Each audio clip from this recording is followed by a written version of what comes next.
Good evening, thanks for joining us. This afternoon, or this evening, we're going to be talking about Here Comes Everybody. We're going to explain a little bit more, but I wanted to do an introduction first.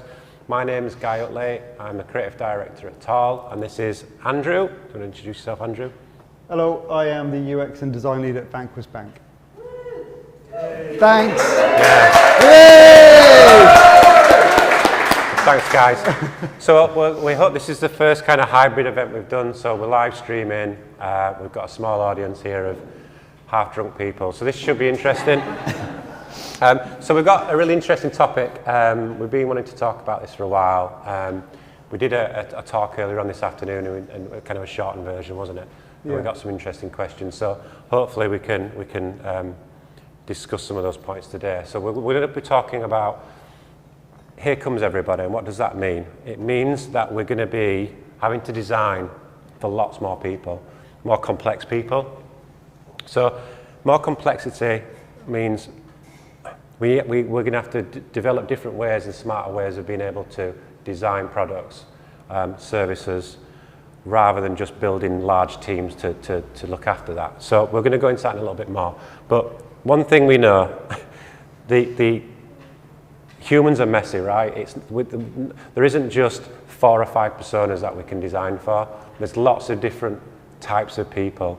And we're going to run through how we kind of manage that and how we even look at that and research that. So a brief run through what we're going to talk to. The world is getting messy. Humans have always been messy. Designers are. Sorry about this. Seamlessly becoming more lazy. Sorry, designers, but we are. So we need to open up design and stop gatekeeping. We've already introduced us, so we're not very good at putting slides together because this is Andrew Larkin. Yay! And I'm Guy Utley.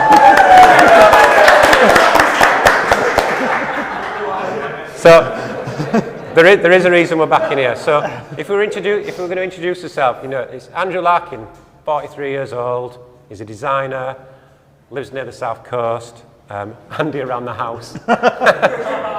and I'm Guy, 40 years old. I'm a designer. I live near Leeds. I'm also handy around the house. So we've got 2 males in the 40s doing design, wearing gigs. One's short, one's tall. We could be put in the same category, and that's the kind of point I want to make, because I'll come back to show like we've got lots of differences. So This is me. is this you? This is the slide I was told not to include, but we put it in anyway. HR asked us to take it out. It's back in. So this sounds like a flippant comment, but it's got a serious point, and it reads, I don't know how many people I may have killed this year, but I'm terrified that it's at least 1. That's the sort of like headline quote. It's a bit of clickbait, but underneath that, what I'm trying to say is that as designers, especially for my team who are sat over there, we design for regulated environments, and when something is regulated, it means that the impact of our decisions can have serious consequences. Our customer base are considered almost universally vulnerable, so if we make poor choices, the outcome of that can be quite severe. Financial hardship is the #1 cause of suicide in the UK, and we're a bank. So it's a bit of a headline kind of quote that's put out there, but underneath it actually there's some serious thinking about it. But what we can guarantee is everyone in this room has pissed off someone this year, possibly even today, and that might be in the way that we've communicated something, the way that we've designed something. Someone will have got frustrated or pissed at what we've done. So the challenge the designers face is the audience becomes ever more diverse, ever more larger and ever more engaged, especially with digital. The chances to cause some serious customer harm increases the same pace as growth does. So they're the types of things we're trying to avoid. So maybe probably even faster and more complex systems is going to make that harder for us to do. Digital today. So I've got some stats I'm going to have to read because I cannot remember all these stats. So digital today, 54% of all technology spends globally is being used to digitize services. 89% of all companies globally have a digital-first proposition. Since December 2020, we've seen adoption of digital services by general public grown by 28%. More than 3 years worth of growth in just under 12 months. So it's going it's going crazy, and I think we all know for the reasons why that's going even faster now. Investment in digital is huge, massive, and people are signing up. And yet, 76% of CFOs, or Chief Information Officers, served by Trace, I think I cut this down, said that the growing digital complexity may soon make it impossible for efficient management of digital platforms, basically saying it's going to be shit hard to do, right? Only 16% of employees think digital transformation has improved their work experience, and 88% of customers interviewed see digital services were too complex. Stats from a load of places I can't be bothered reading. That's the complex bit, so that's the problem, right? So we understand that we've got a lot to do. Most teams haven't got a big enough team to do it. They're already creaking, they're already, they're already time poor. So to just go out and say we need more developers, more UX, more design, that's not going to work. We dig into the research, so understanding the people. We talk to people, we need to find out what those people are. The more we talk to them, the more we find out about them, and the more we understand that there's more groups, and there's groups within groups. So you end up having all these little categories and groups and personas, and it just gets absolutely huge. And these people are complicated. Nobody is the same anymore. And as designers, we've grown into our field working alongside personas and customer groups. What I'm saying is, as a designer, I'm sure the designers among us have been given these 4 or 5 personas. I'm not going to say some of the persona examples because I'll just start laughing. But there's certain ones we see all the time. We've got to go beyond that. We've got to start getting more detail and really understand those customers. I'm going to do one. Go on then. So we've got designers in the room. How many designers have been given a persona like something like, my name is Sally, I am 34 years old, I read The Guardian, and I use a BlackBerry, and I'm extremely time poor. Right? These are the sorts of personas that we get given to design for, and they're not real people, they are fictitious, and you cannot empathize with them. I'm happy to have the argument. I think they're pointless. I think they're useless things and we shouldn't bother doing it. What we found is, Reese over there, but at Vanquis, the design team, we speak to our customers almost every week, and we've been doing that for a number of years. And these are in-depth interviews to understand who these people are. They're not just usability testing. We want to know who they are.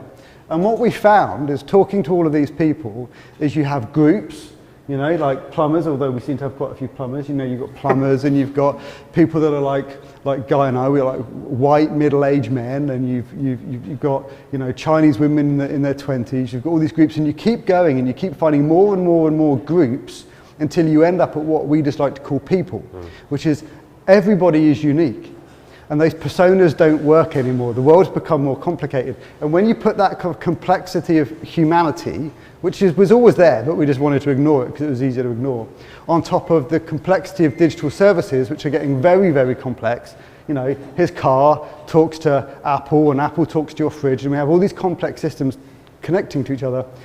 We're finding, and the stats back this up, that people are saying that services no longer meet their needs. There's more and more discomfort in the digital services that we're designing, which hurts me because that's my job.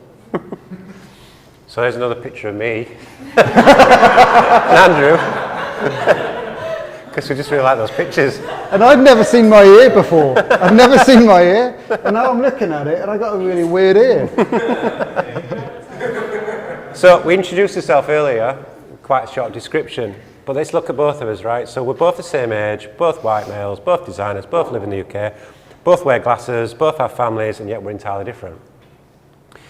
So our personas will be put in the same category, but we're entirely different. We've got similar interests, but they're different. We've got different. I'm dyslexic. Andrew isn't. Andrew's a short ass, and I'm a tall, lanky one. So we've got to stop sort of throwing all these groups together and just going, that's that, and that'll do. The historic differences of behaviours and motivations. So when you're looking at a persona, you don't engage with it. You're not motivated by it. You don't truly understand it that way. When talking to real customers, and some of the personas, I think we've got in later on, but some of the personas later on, these are real people, so you can actually connect to them as a business. I think we've got one as an example, haven't we? I think we have. Yeah. Then we've obviously, we can't forget, obviously we cannot forget diversity. So when we talk about age, gender, ethnic background, diversity of thought, you know, even down to accessibility levels. So just because someone is blind doesn't mean they can't entirely see. There's different levels of blindness. There's people going through different levels of blindness. Same with people who are deaf. So you can't just say that person's blind or that person's deaf and they need this. They might be they might be at a different period of that disability. Nothing simple, I think is what we're trying to say. So everyone is different. You are unique snowflakes. Fight Club is correct. So talking about persona, I'm going to leave this to Andrew because he knows this. He doesn't know this lady. Do you know the Mary? Yeah, I've met Mary. So this is one of our personas. This is Mary. She's a real customer. These are the sorts of personas that we create at Vanquis. So Mary was a branch manager for a tier 1 bank. She was medically retired because she started to have issues with cognitive issues that led to short-term memory loss. She lives in the middle of nowhere. She has no mobile phone signal. She has no internet connectivity at home. Her benefits are paid to her randomly, right? They're not always consistent, which means she can't set up a direct debit for her payments. So you've got somebody who can't set up a direct debit for their payments, can't remember when their payment is due, and we can't serve them digitally, right? That's the real life mess that we as designers and developers, where's Philip, over there somewhere, have to solve for. So these are the sorts of, Mary would never be a persona in a traditional kind of project or in a traditional design agency because you would never think about that as being, Mary's an edge case is what we hear, but she's not an edge case. We've got 1,400 Marys at Vanquis Bank, so she's not an edge case, right? The other thing about Mary, and you can probably tell I'm getting a bit angry, right? The thing about Mary is that we found her by chance. She doesn't appear when you're looking at data. There's no looking at data that brings up people like Mary. So all of these most vulnerable customers get entirely forgotten. So that's what we're having to try and solve for. Skip. Let's go forward a slide. Oh, I forgot about that. Forgot about this. Oh well. Oh, let's just watch it. It's cool, right? This is the sort of response we get when we tell people about Mary. How do you design for her? Right? So now we get to the bit that we might get. Oh. Yeah. Humans are messy. Designers are getting lazy. Yeah, let's move on a slide. Should we move on because there's a few designers in here? So everything we're about to say, we say with love. What we're seeing in the world of design, and developers are partly to blame for this. Sorry, actually you're really big, so this isn't your fault.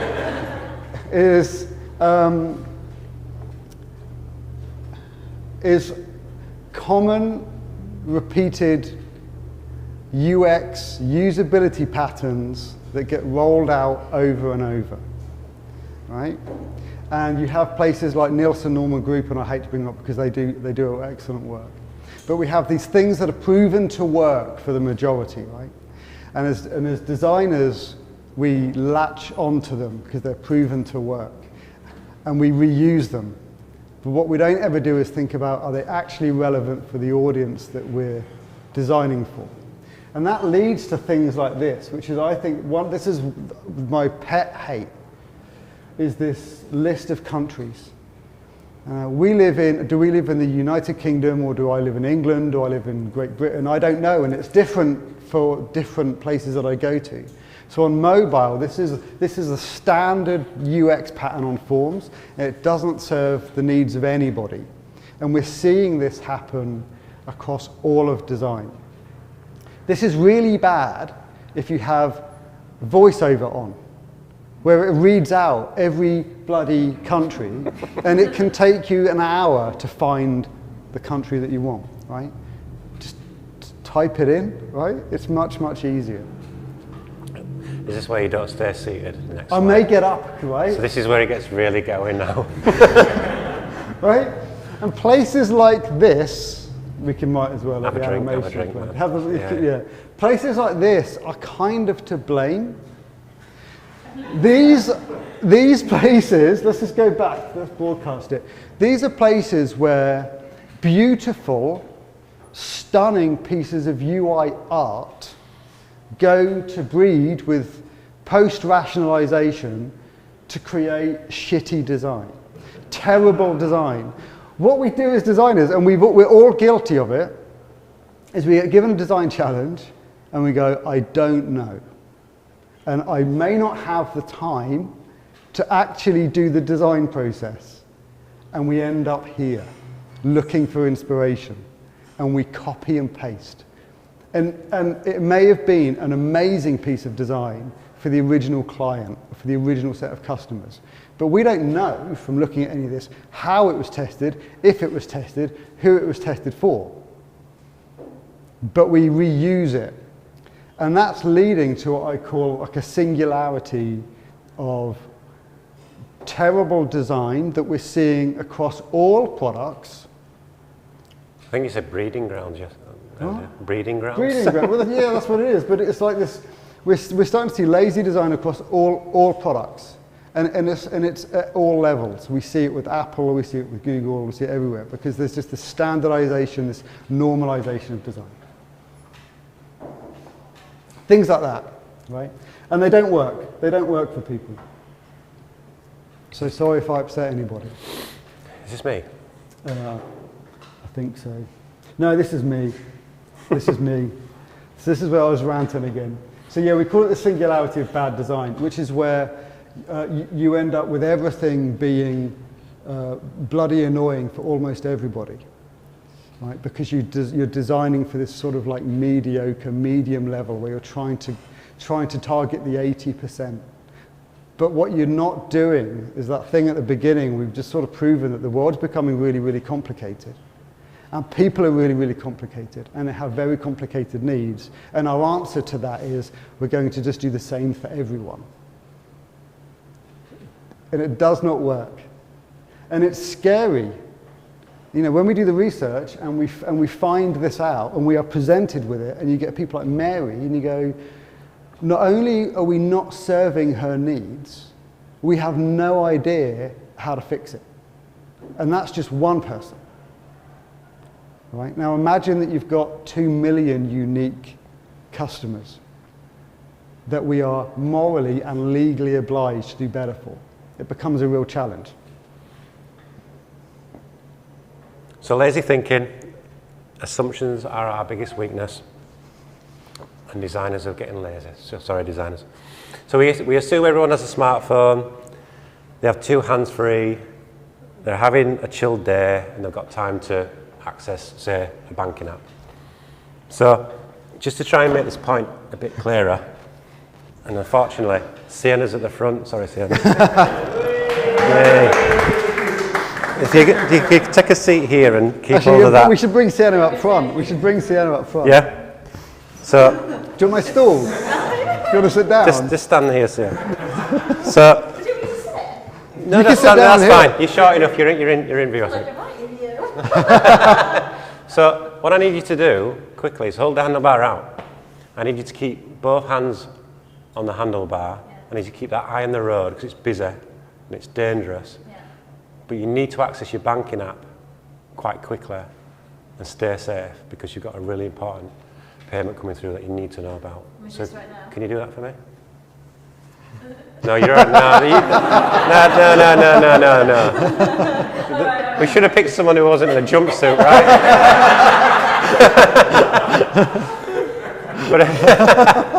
So what I think what we're trying to say is, look, there's thank you. So, well done. Round of applause.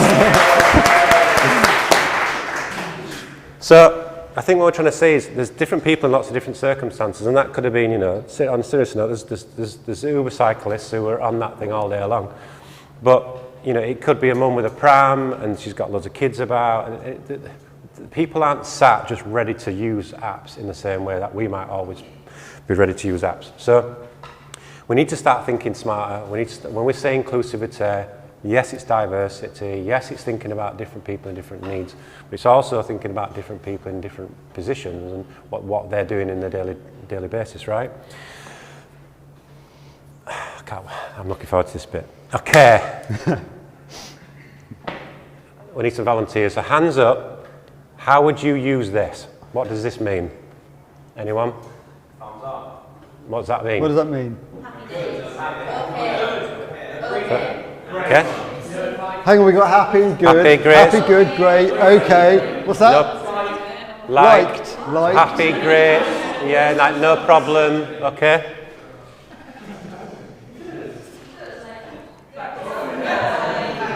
So, All Street Journey poll of 16 to 29 year olds, so the younger ones.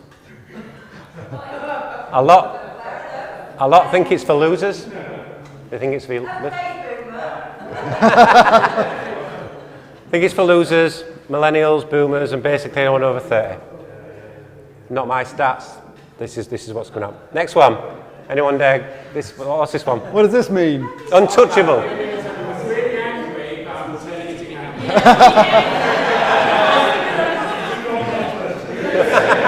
So it means happy or not in your case. What else? I mean, that's it, right? Yeah, it's easy, that one, right? It's happy. You put a smiley face when you're happy. A smiley face emoji deployed in a text. A smiley face emoji deployed in a text or an email can come across as patronising or passive aggressive to teens and 20-somethings.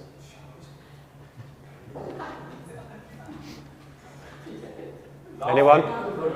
Laughing.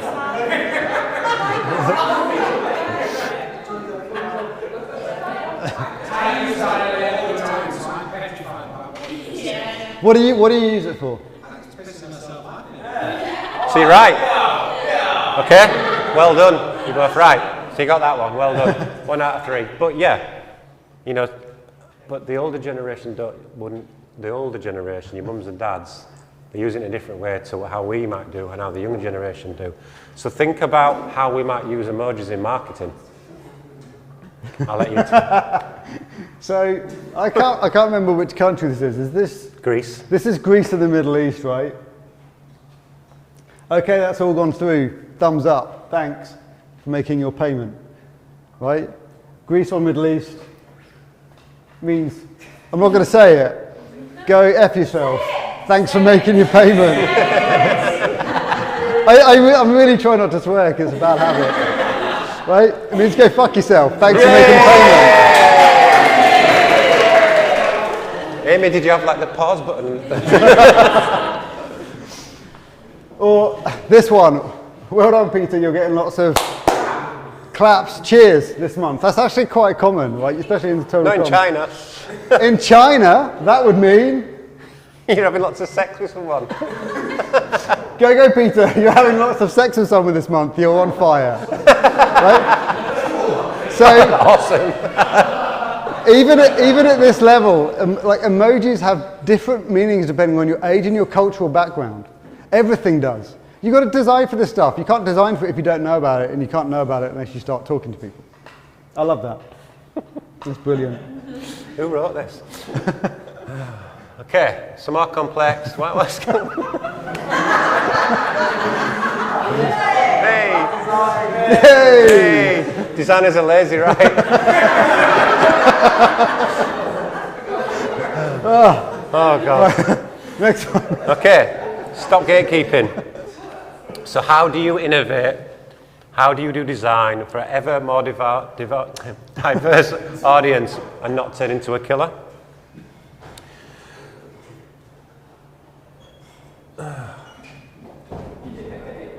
It's not a complete answer, but it's a start, and it's easier. And I don't know what even that slide is. Think inclusive, right? Just move on. Let's go on. So I'm going to give you an example. We should make Sienna come back up and do a bow because she did these. So this is an example of one screen in Dave's app, which isn't public yet. So the people that are watching get to see what it is before it comes out, right? One screen in an app, right? And this one screen, just at the UI level, so just thinking about the UI level, we have to think about the majority user, the 80%. We have to think about people that are using assistive digital like VoiceOver. If we have VoiceOver turned on, Sam has to write the content a second time because the way that you would speak something or want to understand it if the phone speaks to you is different than if you read it. So we've now got two types of content. And if you change that, you have to change the content hierarchy and therefore the UI of the screen. So now we're on to like a couple of things. Then you've got dyslexia, then you've got color blindness, then you've got dark mode, and then you've got font scaling. And this is just for one screen, right, for one app. And then we've got to think about the fact that this has got to work for the over 3,000 different devices that people use to access our app. And that's just at the UI layer. So that's the level of complexity, right? And I haven't even started talking about what do we do for people like Mary, where she's got really poor connectivity and all the other things that we have to think about. So that's kind of the level of challenge that we're trying to solve for. So how do we solve it? How do we solve it? It's going to be boring for a lot of you because you're working on it. But widgets. We're moving to a widget-based approach. So instead of designing screens, which are stable but fixed and kind of a bit easy to stagnate, we move to a widget-based approach.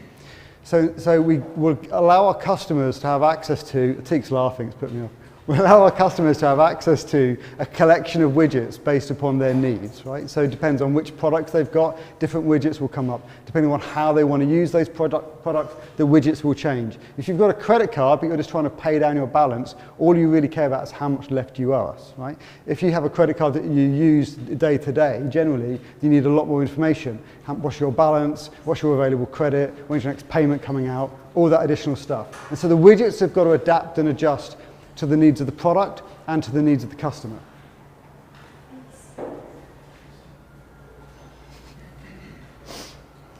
Oh. And this is why? This is why, right? I like this slide. So the question is, how do we change what we're doing, right? At the moment, I would say that most design teams sit here. If you can't read it, it says the veneer. That's the UI level, right? So most designers are working on things that the customers see and touch. And then you've got the technology that it's built on, people like Phil. And then you've got the products themselves, people like Dave. And then you've got the people that make the big business decisions over there, people like Guy and Bruce, right? And Atik and Steve, right? But design teams are sat down there. We can't solve for any of these complex challenges, and we can't solve for these customers if we stay down there. If we're just designing what I call the veneer, just the user interface. You cannot change Mary's experience in the user interface. Doesn't work. What we've got to be doing, thank you, Harold. We've got to be here. So designers have got to move away from just doing design, and we've got to shift over here to becoming design leaders. And this is the point of what we were making about gatekeeping. It feels, so we've got designers in the room. You would have all experienced that thing, especially if you work in an internal design team, and somebody says, we're bringing in an external design team. Or you need to meet another, or you walk in and you're the designer in the room, and then another designer that you don't know walks in. I've never experienced it in any other kind of career path, but there's an instant animosity, right, between the designers, because we hold design close. It's our baby, right? And what we need to do is, if we're going to change this stuff, if we're going to design for who are actually the majority, all of these different things, we need to become design leaders. And to do that, we need to stop being design gatekeepers, right? We've got to open it up, and we've got to allow everybody in the business to be a designer and use design thinking. Only then are you going to get the business leaders, unless the business leaders are designers, right? But only then are you going to get the business leaders to actually embrace this stuff, if they actually use design thinking. It's difficult. How do you do that? You know, speaking from personal experience, it's very difficult to do this. How do we get buy-in? How do we get buy-in? Teresa, go on. Yeah, go. You're in the flow, you go. I wanted a drink. So you could go on. So how do we gather the research needed to create services and products that are inclusive? How do we sell those ideas into the business and get buy-in? So that you can stop worrying about if you killed anyone this week. But the key thing out is that how do we get buy-in? It's all right having all these ideas and as a designer, as a UX team, but we've got to sell that to the business. This is how. Andrew is giving away free tools on Figma. If you're not on Figma, you need to get on Figma. Go into the community and search Vanquis, and these tools are being given away. So in inclusive designing personas, Andrew's kindly, oh there we go, thank you Andrew. Has kindly put some personas together. How many? We're going out with 9 initially. 9 initially, and we're going to add more. Yeah. You're going to add more. The royal we. They're going to add more. They're going to add more. So this team's going to add more. These are going to be available on the Figma community. They're live now. They're live now. So these are what we call inclusive thinking or vulnerable customer personas. It's what we spoke about earlier. These are not the classic personas. I am Sally. I am 34 years old. And I'm extremely time poor. These are individual, true stories of real people, real customers. Now there are customers, so they're bank customers, but it doesn't matter. Their life story is relevant for any business. Right? Obviously, we change the name, we use a stock image, but everything else is as it came out of their mouth. The benefit to these, and they're very powerful stories, and they're not just powerful stories that are very emotional, but there's a lot of kind of useful little snippets in there of how you can improve your service. The benefit of these personas over standard persona is it's easier to get like emotional buy-in, it's easier to build empathy. Right, with the business leaders. So that's why we create them. And we've seen that they've been very powerful, which is why we're giving them away. If you've, they're difficult to do. Reese over there is the person who does all the interviews. I don't know why I'm saying that, you can't see him, but there's someone there called Reese, right? He does all the interviews. Yay! They're very difficult to do these interviews. It's an art, and it's very difficult to put these together. That's why we're giving away a bunch of personas. In that same file is a guide on how to run your own interviews and how you put these personas together. So go and download it. If you're not a Figma user, get in touch and we can export them as PDF. It's fine. There they are. Right. We didn't put this together last minute, did we? Another tool that we're giving away, Sienna should really do this, she owns it, is something that we call inclusive thinking journey audits. This is a very powerful tool. This is a set of 4 workshops, they're quite intense workshops, that you run with as diverse a group of people in your business as you can, and they help you clearly see the difference between, they help you understand the gaps between the experience that you're giving your customers and the expectations of your customers. So you do the interviews first, you do the personas first, and then you run these journeys. It provides the evidence. It provides the evidence. It starts off by, oh, I'm going to fall off. It provides this, starts the, good to Liam Gallagher. Go on, Nick. I know. It starts off by mapping the journey. And then we run through this audit here. You can't see it, obviously, but you run through and you identify the trigger points in your journey and the likelihood of triggering different people with different needs, right? Anxiety, non-voice, poor connectivity. All the standard stuff that's come out of a research, and there's 4. And then you can kind of do emotional mapping. So for the key points on the journey, what are the emotions that your different customers are experiencing? This is a very powerful tool. If you put this in front of somebody who owns a journey, you can say, this is where people that have got clinical levels of anxiety are leaving, right? It's a very, very powerful tool. And then once you've done all of that, you can then run a session with your product owners, and it gives you all of the evidence you need to distill all of that into a load of backlog items and prioritize those backlog items. So this is it's a brand new tool that we've developed. I'm very proud of the team for doing it.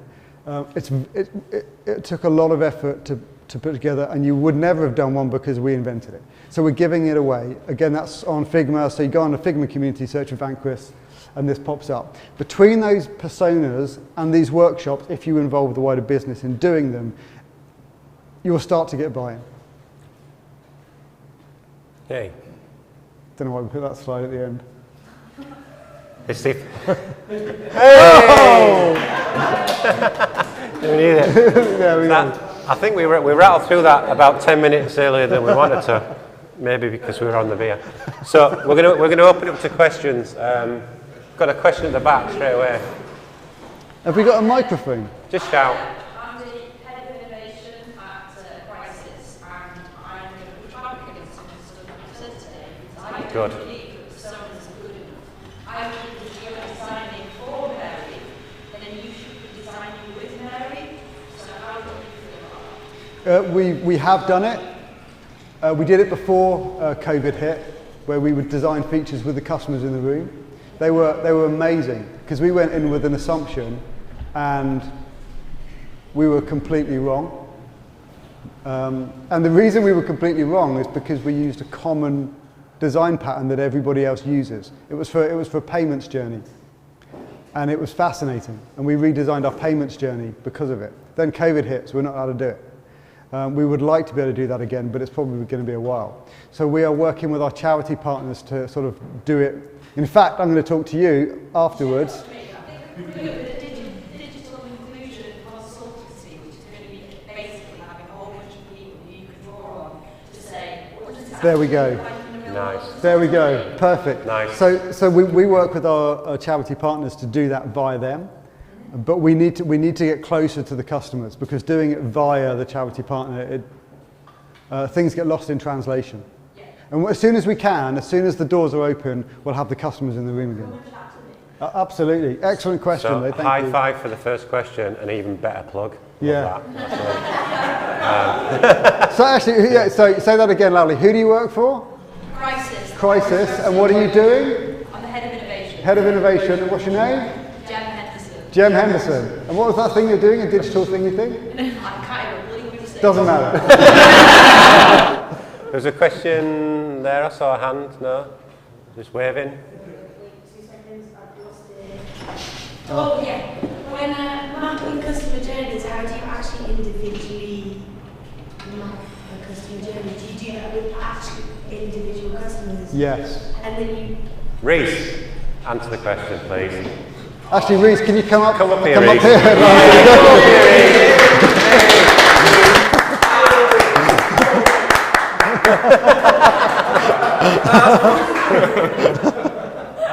It's a very long process. You could have maybe 5 customer interviews in a day, and you want to map each one because they're all different, all unique. That's the point.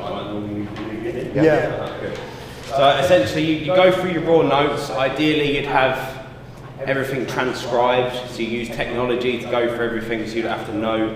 Unfortunately, some people will have to just make notes throughout, but you'll have to. The only way to describe it is if you've got a comb, and for people that have long hair, who used to have long hair, and you've got a knot, you have to comb again, and you're literally pulling out little bits each time until maybe 2-3 days later, you've got a whole map, and you're like, okay, that's where it all ties up.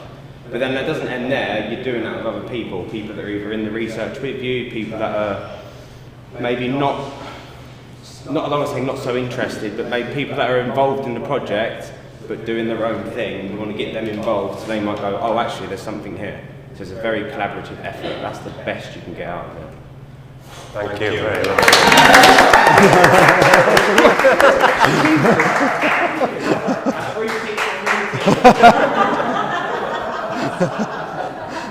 Oh, I love it. Does that answer the question? Yeah. If not, we'll get him back up. Go on. How are you going to get internal buy-in from your company?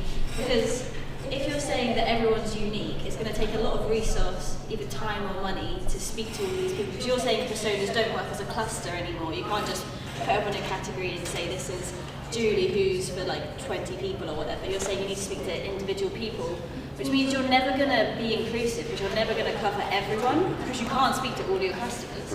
So we're never actually going to be inclusively thinking. So how do you then get your company to say, okay, I'll give you that extra budget, but actually to them, maybe you're missing out half of the customers, but still they're making good profit. So how are you going to get them to buy in? Well, If their profit's staying the same to them, they're doing a job well at the moment. Yeah, I mean, I disagree that you're not thinking inclusively, because you are. Yeah. But what you're saying is no matter what you do, you're never going to meet everyone. You're not going to meet everyone's expectations, and that's the truth.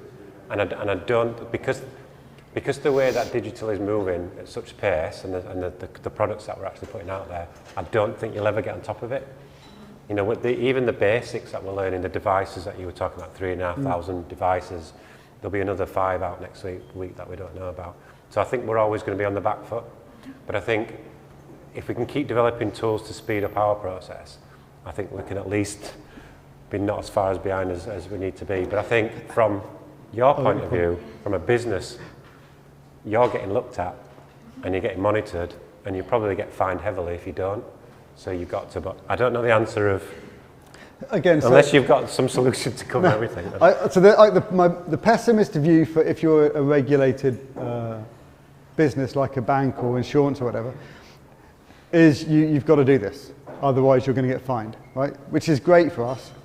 The optimist view is, and then I've got a third view. The optimist view is that if you allow people to meet these people, which is what those personas do, because you can't have everybody come in and meet the customer, unless the customers are willing to come in at all. People want to do the right thing. That's why you need that emotional buy-in. People generally, not all, but most people don't come to work to be a complete arse. They come to do the right thing for the customer, but they just got to work within their framework. So if you just engage with them a lot and get their emotional buy-in, they normally want to do the right thing. If that doesn't work, then there's a load of stats out there. The untapped, this is a horrible stat, but some people, this is what it takes. The untapped financial wealth of disabled people in the UK, which is unspent, is £249 billion a year. Those people are looking for somebody to meet their needs so that they can shop with them, basically. So if somebody really isn't engaging, you just go in with a stat like that, of which there's loads. There's loads. There's so much. It's just we haven't really bothered to look for it yet. So to carry on from that, so I think most people are probably already doing a bit of customer research and speaking to their customers, but then how do you go that extra mile and say we need to do more? Because they'll be like, oh well, we've already ticked that box, but we are sort of talking to people. How do we get that extra little push? Because I think most people would say that they do that, and then they'd feel like, they can say, oh, it's fine, I can go to sleep tonight, because we do speak to some of our customers. But how do you get that extra bit of money from your company to be like, we need this extra resource? Tell them a stat. Tell them a stat like that, or do what Atika's doing, which is you measure that you make a small change, and then you measure the impact of that change, and then you say, I made this small change, and that's I've got 12 new customers from doing something that took me 2 minutes, and that's worth this much. Imagine what I could do next week if I could do twice that. And you build slowly. It's all about comms. Good question, though. Can I tap something onto your question? Something you said. You said that you haven't bothered looking. I'm tired. Why haven't you bothered looking, or why haven't other people bothered? Okay, it's not that we haven't. So, got to be careful how I answer this. A lot of businesses don't either have the money to, or don't think there's any value in, or whatever, just allowing people to kind of play, right? Yeah. To just take the time to look. And so, is that all happening thinking? I honestly don't think it's like naive thinking or anything. I think they just don't know. I think we didn't know this. We didn't know any of this until our customers told us, and that was by chance. So you don't find Mary that we spoke about in the data. She doesn't appear in any of the data. She's hidden from the data. So you can't do analytics and find Mary. We found her by pure fluke. We invited her in by fluke to do a usability test, and then to warm her up, we just start talking to people, right? And this story emerged, and we were like, that was the trigger. actually. If there wasn't Mary, there was another guy, I've forgotten his name. John. It wasn't John. Oh, it could have been. And it's a brilliant story, right? He was in the army as a bomb disposal expert. Do you remember him, right? It's bomb disposal. And he'd been doing it a long time. And I said, you must be good at it. And he said, not really. 5 have gone off, right? Now, these weren't, luckily they weren't big blasts, but they had affected his eyesight. And he was gradually going blind, right? And he was the first. And so from that point on, we started to just understand who these people that are coming in are. And a lot of them were just like, yeah, it's all good. Yeah, I just do blah, blah. Like no concerns. But then every now and again we'd find one. And that's what built the motivation. Now we're lucky in that we are given the time and the space to play. But the more that we find, and it didn't take much, all we do is we start talking to people, and then they allow us that space to play because they see the value in it. But I do appreciate that a lot of places won't do that because they just don't know that they need to, which is what things like this are about. Like shout about it and just say you're not meeting the needs of your customers because you're not talking to them and you're just doing the boring, lazy design that we all do. Any I more? don't know if that answered your question or not. But. We all good? I've got one. I'm running dry, yeah. It might be a shit question anyway, so bad. But if you're saying that a lot of people sort of fall between the lines in data, then how worthy is data anymore? And how do you... So you're saying... So like you said, like, you know, if somebody doesn't like answer well to you saying we need this more research, you hit them with this bit of data, they could say back to you, but Mary fell through the lines in that data, so how worthy is that data to us? There's emotional stuff, which isn't data. I mean, we could get into like a metaphysical discussion about what is data right now, but like it's like the story of her, the emotional stuff. But but Phil wants to answer. There's. It can be. I mean, we he's going to go away. At Vanquis, we have a phenomenal amount of data, but there's some things that you just can't find. Like we can tell months out if somebody's likely to miss a payment. There's things like that we can predict. I guess my question is it because you've got data in billions? Is that why you don't find it, or is it because the data you have doesn't highlight the inherent challenges? So where you're right on, are we collecting the right data is that we've never asked anybody if they have any of these conditions. We have things called reasonable adjustments that they can make, but we haven't bothered to ask about these other things because we didn't know that they existed. We didn't know if we should ask. And we now know that we should ask purely by chance. And this is where it comes, she wants to ask another one, but shush. And so this is where you have to then, this is where you're never going to catch up, you're never going to be finished. You have to keep interviewing and keep finding, right? So that you can then know, oh, we now need to ask about that. Oh, and by the way, the caveat is that we are on our journey on this. Like we are not like we haven't got to the final point, right? Come back to the next year's and we'll know a bit more. Yeah, we'll do that. Oh, one more thing. I think you should add onto your slide that maybe analysts and data people are also lazy, and maybe we're looking at the wrong. Fair point. Fair point. Fair point. Fair point. On that note, we'll bring it to a close unless there's any other people. Do you use AI in terms of analyzing data sets? No. Okay. We'd like to just Artificial intelligence is a science fiction. Machine learning. Machine learning. We don't use machine learning, but a teak will bring that to us. To answer that data question, I think historically organisations have looked at data from a commercial perspective. So you're looking at different metrics in terms of how well are people converting, how much money are they spending or not spending. And it's not looking for these things, that's why. The data's there, but if you're not looking for that, you're not going to find it.